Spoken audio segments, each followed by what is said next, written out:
ಒಂದು ಊರಿನಲ್ಲಿ 3 ಸೋಮಾರಿ ಗೆಳೆಯರಿದ್ದರು. ಅವರು ಯಾವುದೇ ಕೆಲಸವನ್ನೂ ಮಾಡುತ್ತಿರಲಿಲ್ಲ. ಅದಕ್ಕಾಗಿ ಅವರು ಹಿರಿಯರಿಂದ ಬೈಗುಳ ತಿನ್ನುತ್ತಿದ್ದರು. ಇದನ್ನು ತಡೆಯಲಾರದೆ ಅವರು ಮನೆ ಬಿಟ್ಟು ಹೋಗಲು ನಿಶ್ಚಯಿಸಿದರು. ಅದರಲ್ಲಿ ಒಬ್ಬನು ಹೇಳಿದನು, ನಾವು ಆ ಪರ್ವತಕ್ಕೆ ಹೋಗೋಣ, ಅಲ್ಲಿ ಬೆಲೆ ಬಾಳುವ ಮುತ್ತು ರತ್ನಗಳು ಸಿಗುತ್ತದಂತೆ. 3 ಗೆಳೆಯರು ಅತ್ತ ಹೊರಟರು. ಪರ್ವತದ ಮೇಲೆ ಹಲವಾರು ಹರಳುಗಳಿದ್ದವು. 3 ಬೆಲೆ ಬಾಳುವ 2 ರತ್ನಗಳನ್ನು ತೆಗೆದುಕೊಂಡು ಕೆಳಗಿಳಿದರು. ಅವರು ಕಾಡಿನಲ್ಲಿ ದಾರಿಯಲ್ಲಿ ಬರುತ್ತಿದ್ದಾಗ ಒಬ್ಬ ಹೇಳಿದ, ಆ ಕಾಡಿನಲ್ಲಿ ತುಂಬ ಕಳ್ಳರಿದ್ದಾರೆ. ನಮ್ಮಲ್ಲಿ ರತ್ನಗಳಿರುವ ವಿಷಯ ಅವರಿಗೆ ಗೊತ್ತಾದರೆ ಕಷ್ಟ. ಅದಕ್ಕೆ ನಾವುಗಳು ರತ್ನಗಳನ್ನು ನುಂಗಿಬಿಡೋಣ. ಅಂತೆಯೇ 3 ರತ್ನಗಳನ್ನು ನುಂಗಿದರು. ಮರದ ಹಿಂದೆ ನಿಂತಿದ್ದ ಒಬ್ಬ ಕಳ್ಳನು ಆ 3 ಗೆಳೆಯರನ್ನು ಮಾತುಗಳನ್ನು ಕೇಳಿಸಿಕೊಂಡ. ತಕ್ಷಣವೇ ಅಲ್ಲಿಂದ ಅವನು ಹೊರಗೆ ಬಂದ. ತನಗೆ ದಾರಿ ತಿಳಿಯದೆಂದು ನಟಿಸಿದ.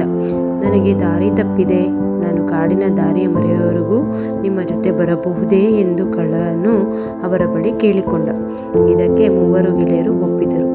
ದಾರಿಯಲ್ಲಿ ಮಾತನಾಡುತ್ತಾ ನಡೆಯುತ್ತಿದ್ದಂತೆ ಕಳ್ಳನು ಅವನ ಆತ್ಮೀಯ ಗೆಳೆಯನಾಗಿ ಬಿಟ್ಟ.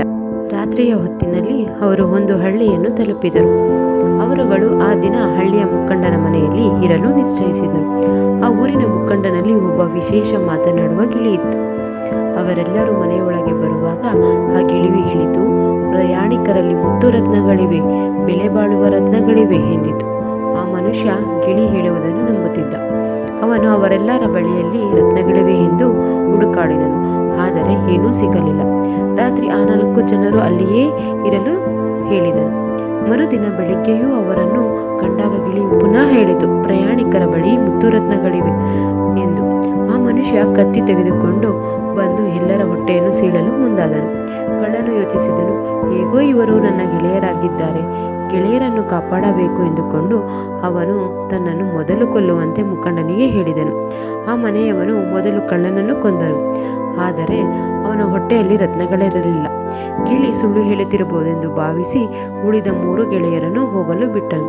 ಹೀಗೆ ಕಳ್ಳನು ತಾನು ಗೆಳೆಯರಿಗಾಗಿ ಜೀವನವನ್ನೇ ತ್ಯಾಗ ಮಾಡಿದನು. ಈ ಕಥೆಯ ನೀತಿ ಏನೆಂದರೆ, ತ್ಯಾಗವು ಮನುಷ್ಯನನ್ನು ಎತ್ತರಕ್ಕೇರಿಸುತ್ತದೆ ಎಂದು. ಈ ಕತೆ ನಿಮ್ಗೆ ಇಷ್ಟ ಆಗಿದ್ರೆ ಲೈಕ್ ಮಾಡಿ, ಸಬ್ಸ್ಕ್ರೈಬ್ ಮಾಡಿ. ಧನ್ಯವಾದಗಳು.